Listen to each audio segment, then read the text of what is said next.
गोरखपुर की राजनीति, जहां वोट की राजनीति और गोली की राजनीति एक ही सिक्के के दो पहलू थे, जहां मूर्तियां सिर्फ श्रद्धांजलि नहीं बल्कि खून से लिखी गई सत्ता की कहानी हमें बताती हैं और हमें दिखाती हैं।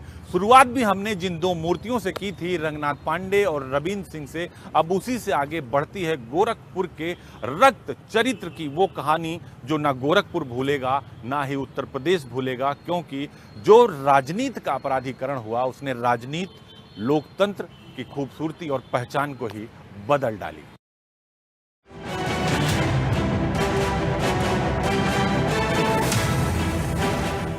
शुरुआत हमने जिन मूर्तियों से की थी, अब उन्हीं के जरिए रक्त चरित्र की कहानी को आगे बढ़ाएंगे।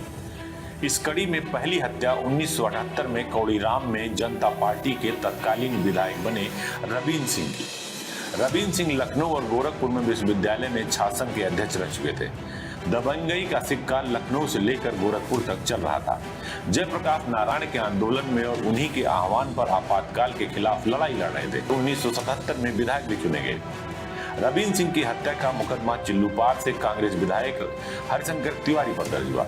ये घटनाक्रम कोई मामूली घटनाक्रम नहीं थी, बल्कि बहुत बड़ा घटनाक्रम था और प्रदेश सरकार पर उस दौरान असर भी पड़ा। रविंद्र सिंह की हत्या के बाद इस गुट की पूरी कमान वीरेंद्र प्रताप शाही के हाथों में चली गई और जिस राम छुड़वन दुबे और रविंद्र सिंह की हत्या का मुकदमा था, रविंद्र सिंह की हत्या का मुकदमा दुबे पर था, उसे वीरेंद्र शाही ने उठवा लिया। फिर क्या, बाद में दुबे की पुलिस इनकाउंटर में मौत हो गई। इसके बाद छात्र संघ के महामंत्री रहे रंगनाथ पांडे समेत 3 लोगों की हत्या हुई। मुकदमा वीरेंद्र शाही पर दर्ज हो गया। रविंद्र सिंह और नंद नारायण पांडे की मूर्तियां छात्र संघ भवन में इसी वर्चस्व जंग की निशानी है। एक लंबे वक्त तक हत्याओं का एक सिलसिला लगातार जारी ही रहा।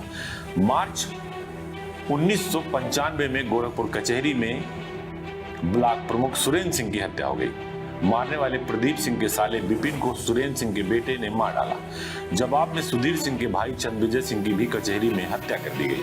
हत्याओं के खौफ फैलाकर सत्ता की कुर्सी पर राज करने की चाहत ने जन्म दिया एक और नाम, और वो नाम था श्री प्रकाश शुक्ला। श्री प्रकाश शुक्ला एक गैंगस्टर था। उसने पहले तो वीरेंद्र प्रताप शाही को मारा और उसके बाद बिहार के एक और मंत्री की हत्या कर दी। धीरे धीरे वक्त आगे बढ़ता रहा।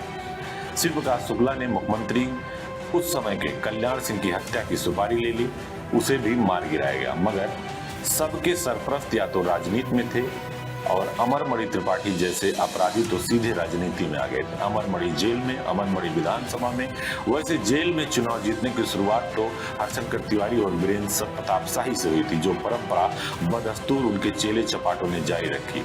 अमरमणि भी हरिशंकर तिवारी के ही चेले हुआ करते थे और एक समय वीरेंद्र शाही के खिलाफ चुनाव भी लड़े थे। यानी साफ है, राजनीति का अपराधीकरण का जो शुरुआत थी और जो अड्डा था वो गोरखपुर था, जिसकी शुरुआत हरिशंकर तिवारी और वीरेंद्र शाही ने की थी।